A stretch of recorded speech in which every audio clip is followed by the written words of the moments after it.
What's up, guys? This is Jake from the new channel Space Lizards. It's a rather new YouTube channel. I haven't done this thing very much, so this is me allowing everything to happen. So, first, I want to start with saying to anybody who may be watching this current episode, thank you for watching. It's going to be another channel about gaming, which is a great large community, and I watch other channels all the time on my personal channel, and it's just amazing. I absolutely love the gaming community. Second, I want to say that it's going to be about space engineers. Space engineers being that it's not like the rest of the community's space engineers per se, that most of them do let's plays or they do role plays where it's multiple people. This channel is about space engineers in other games as well, and it's going to be mostly me playing or me doing role playing clips, small quick clips. As you can see, I'm doing the crashed red ship, and there's another series that I'm going to be doing with a friend, Freezed, and we'll be working on that, and that'll be coming to you soon enough, sometime around September. I'm not exactly sure when, but that'll definitely be coming to you. And we'll be trying to do as many clips as possible in in a week or so, and we'll probably upload at least one video a week, maybe one or two every other week. So that's something to look forward to. So with this, I'm going to be calling this or Crippled. Now, excuse me, let me fix this. Or Crippled because I always imagine that if you're crashed like that badly, you're crashed, and you've got that much damage to your ship, something had to happen. And so for this scenario, we're gonna have a couple mods. We're gonna have the Sage work desk, the civilian bed by Sage, the cryopods by Sage, the RCS thrusters. The RCS thrusters are reaction control systems. They're designed to not burn stuff. We'll also have an access door by Sage. We're not going to have the dead space marker for this one. That was used in some other games that I played myself, but we're not going to have that one for this one. This one will have industrial thrusters by Sage, the DX11 button pad catwalk fit. That's not going to be used for this one, but the high-tech overlay by Sage is also going to be used.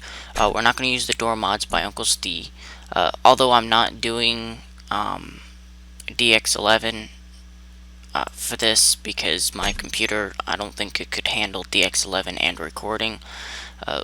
We're not going to do Uncle Steve door mod or his block mod, which I don't have on here, because I like using the workshop or the standard blocks for the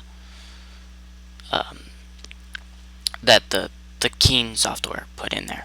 The small ship mega pack mod, we will that's a must-have in my universes.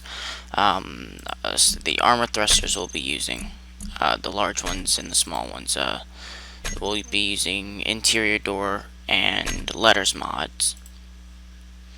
We'll use the conveyor air vent. We will not use the helmet, however. The retractable glass stairs we will have on us, and the lights. And these are all by Sectan. I think I pronounced that correctly. I could be wrong. See, the S elevator, definitely. We're not going to be using a lot of the thrusters, at least not in the beginning, and the retractable stairs I don't think I'll be using. If you want to see any of these implemented, just let me know, or if you have any ideas for mods, put a, des a description of the mods into the links below, or if you want, you can put the mods into, or you can put a link of the mods into the comment section below. We're gonna do endless cargo ships. It's a mod that allows us to have cargo ships, different cargo ships than the bog standard. Platform with conveyors. It allows you to make platforms. You'll see inside the video, but it's great. It's useful, very handy. So you can build platforms and conveyors without having to worry about it. We'll not be using the blast doors. Or rather, we will be using the blast doors, not the interior walls. We're not going to be using the Ashen Nebula speed mod, because we have a separate speed mod down here that allows you to have a speed of 400. So we'll go ahead and implement that. And frameless windows, that has been useful in just for aesthetics. We will not be using the energy shields, at least not unless somebody else enters this world with me. But in our other world, the one that I will be doing with my friend Freezed, we will be using the energy shields. But we will, however, be using boarding ramp. And I think that's all for the mods on here. Now the settings are going to be realistic, all except for the inventory size, because the realistic inventory size is 400, and that's just, it's not enough. In order to do anything, you have to have an inventory size of at least times 3, and well, anything in a decent speed. So that being said, we're going to move the max objects, that's objects that are floating out in space, we're going to move that down to 16, because I don't expect to have very many objects floating out in space, and quite honestly, yeah. The day duration is going to be the bog standard 4 hours. I feel like that's plenty of time. If you want me to change it at a later date, just let me know in the comments. I will definitely be reading those all the time. Auto healing will be on. There won't be anybody else, so we don't have to worry about client save. The weapons will be enabled. Trash auto removal will be enabled. Oxygen, of course. Disabled respawn ships. So no respawn ships on this one, guys. Not unless something goes terribly wrong, and then I might do that just so that I can get back into the game. But other than that, no respawn ships. Jetpacks, of course. Voxel destruction. We'll do the delete respawn ship, although we won't have them, so it won't matter. Player names, thruster damage, cargo ships, in-game scripts. We will not be third-person view. It ruins my immersion, and I know some people don't like it. So if you want third-person view, although I rarely use it even when it is enabled, if you want third-person view, just let me know, and I will change that back, or I will turn it back on. Of course, sun rotation, spawn with tools, voxel support. Okay, so station voxel support is when you grind down part of a station, or when you disconnect one part of a station from your main part completely, and it'll float off, or if you have gravity, the natural gravity. So for instance, when they finally implement world, or planets rather, the station will fall if you disconnect it. So I'm going to turn that on. And random encounters, believe it or not, has actually saved my life, because I've disabled respawn ships at one point, and random encounters is another thing that has saved my life. So random encounters comes in handy. Uh, Destructible blocks and permanent death, kind of self-explanatory. Ex, ex,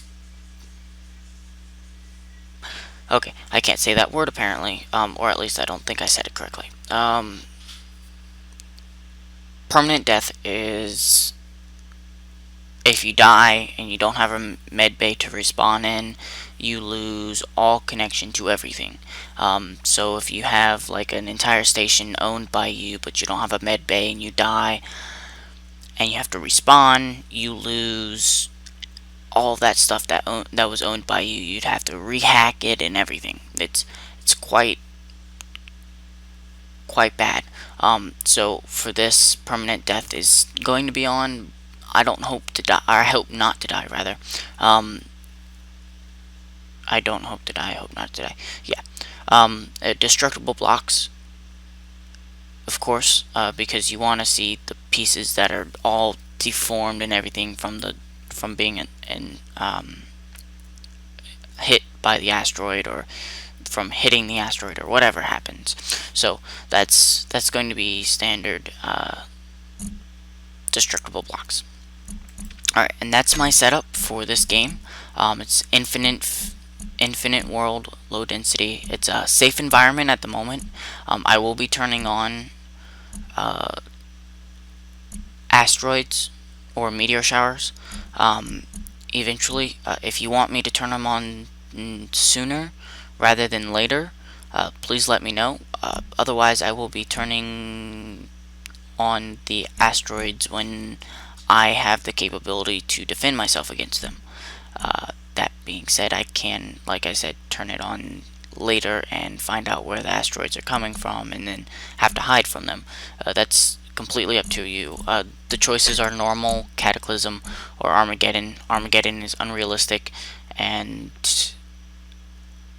while it's a really cool looking thing, Armageddon, the asteroid or the meteors are flaming. That's not really possible in Space Engineer, or in space. It's possible in Space Engineers, obviously, but it's not really possible in space. But Armageddon is interesting. I'd have to pretty much go from asteroid to asteroid at that point. Cataclysm's pretty bad, and normal is your standard meteor showers. Just let me know if you want to change, if you would like me to change that, and I will. For now, it's on safe until I can defend myself against it. Now I know what I'm doing. This is not my first time playing Space Engineers, so it'll be fairly easy to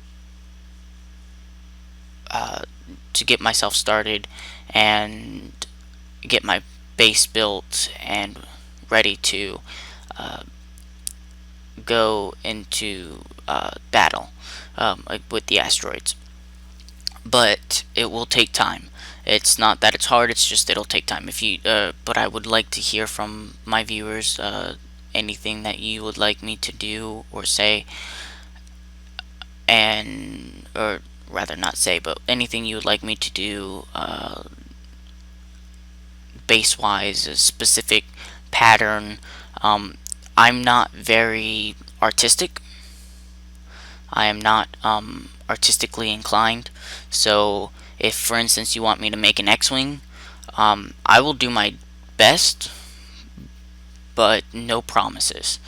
My version of an X-Wing may look like a Minecraft type of X-Wing vehicle thing. So yeah, I'm just letting you know ahead of time. But this is my setup for this world. Alright guys, that's it for today. This is the first video, and I hope you like the series when it comes out. Good gaming, and I will see you next time.